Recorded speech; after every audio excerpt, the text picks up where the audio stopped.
What's up, guys? So, thanks to you guys, yesterday I hit 4,000 subscribers. And, I thought I would celebrate, so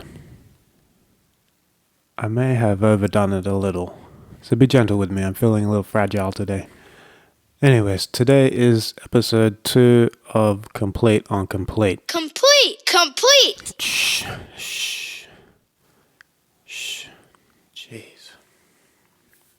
Alright, so today we're talking about absinthe. Today we're talking about absinthe. So absinthe is a semi-modular, highly versatile synthesizer, perfect for atmospheric pads, evolving soundscapes, and more. Let's get straight into it. One quick thing.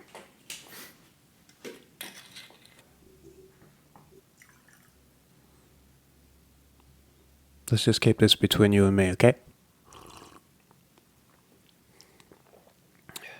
Okay, Native Instruments Absynth 5. Okay, so when you first open up Absynth, you'll be looking at the browser page. And I'm sure you guys are familiar with how these browsers work. You select a type of instrument, say a piano, a subtype, say an electric piano, and then a mode, let's say synthetic. Now, as you make selections, your list of corresponding patches is whittled down accordingly, and you can make multiple selections in a single type. So let's say we want a digital bass that's also a sub bass. We're able to pick between these two patches, and we load up one just by double clicking on it.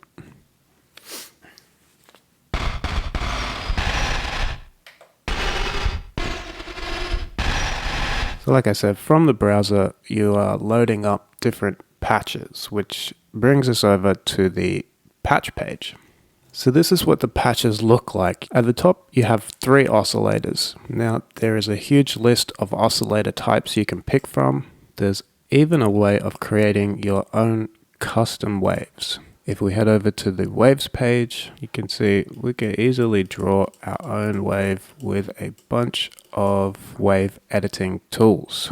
Now, each oscillator has its own filter and mod, and then all 3 oscillator chains run into a master chain, which comprises a wave shaper, a filter, and an effects unit.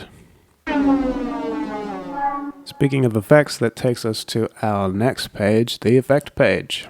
Now, there are a handful of effects that you can load up into Absynth, but I think the one that is sort of synonymous with Absynth 5 is the etherizer, which as far as I can tell is like a grain delay. So along with the envelope and LFO controls, Absynth 5 is a pretty complex little beast. But say you're not into programming synths and you still want to create your own sounds, Absynth 5 has a little trick up its sleeve for you. If we head back to the browser page and we select a sound from our list of patches,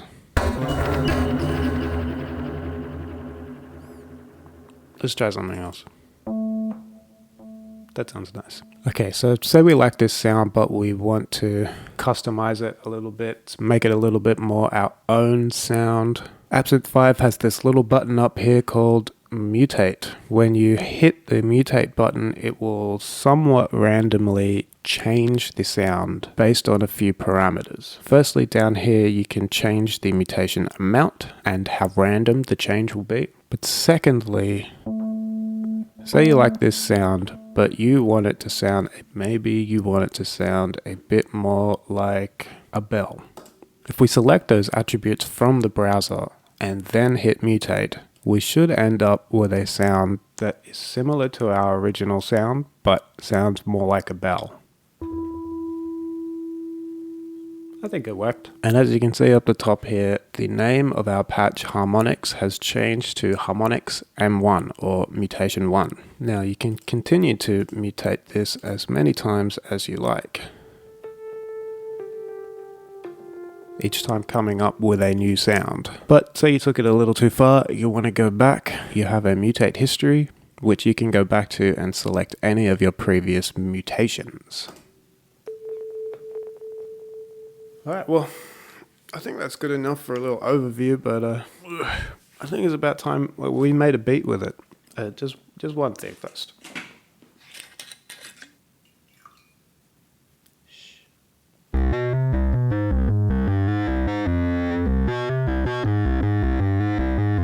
Anyone else remember that song?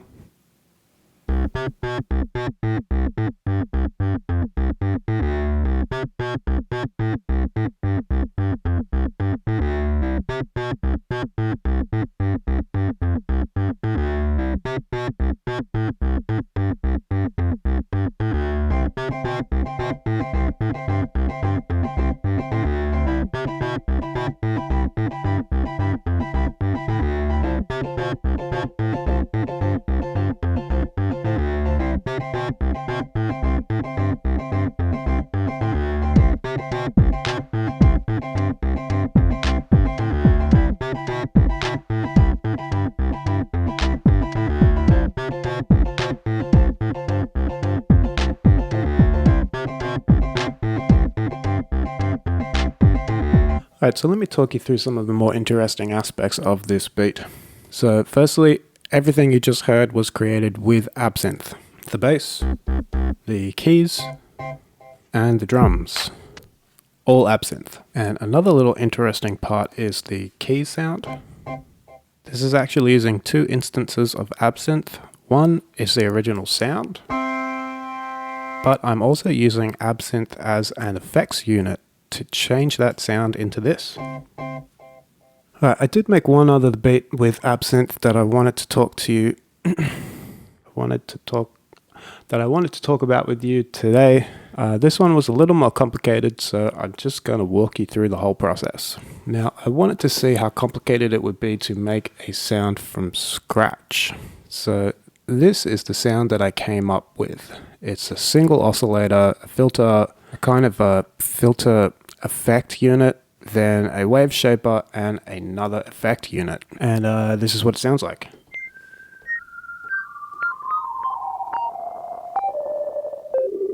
Now, I didn't really have an intention to make a sound like this. It just kind of ended up that way. And when I got to this point, I thought it had a definite charms vibe to it. So when I went to create a pattern or a melody for this sound, I went into my keyboard mode, I loaded up a minor pentatonic scale, and just started messing around until I came up with this pattern.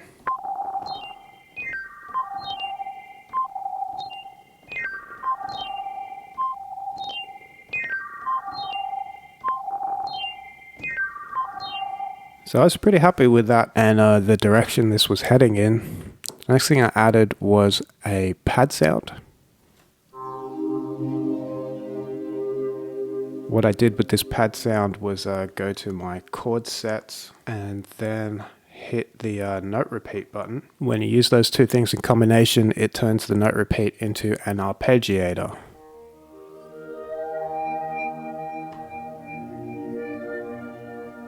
So when you hear those two patterns together,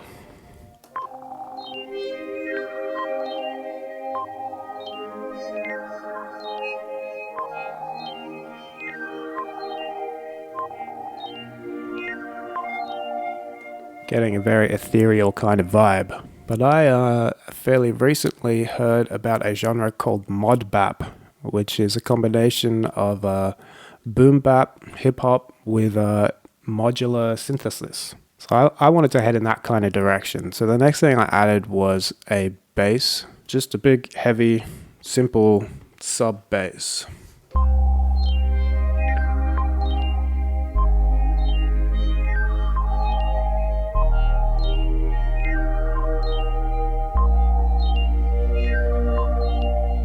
And then finally I added some boom bap sounding drums. The pattern itself isn't exactly boom bap, but it is what it is.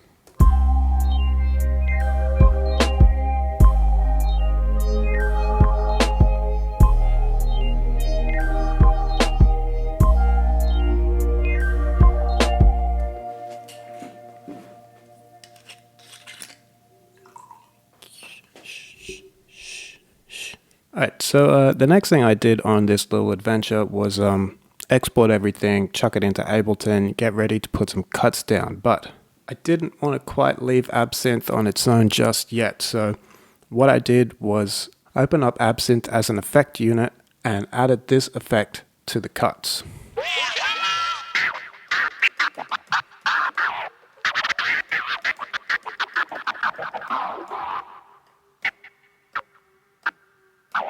Pretty trippy, right?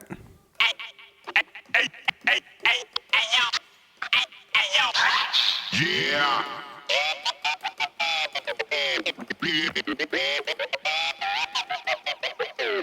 So this is what it sounds like without effects. Yo. And this is it with effects.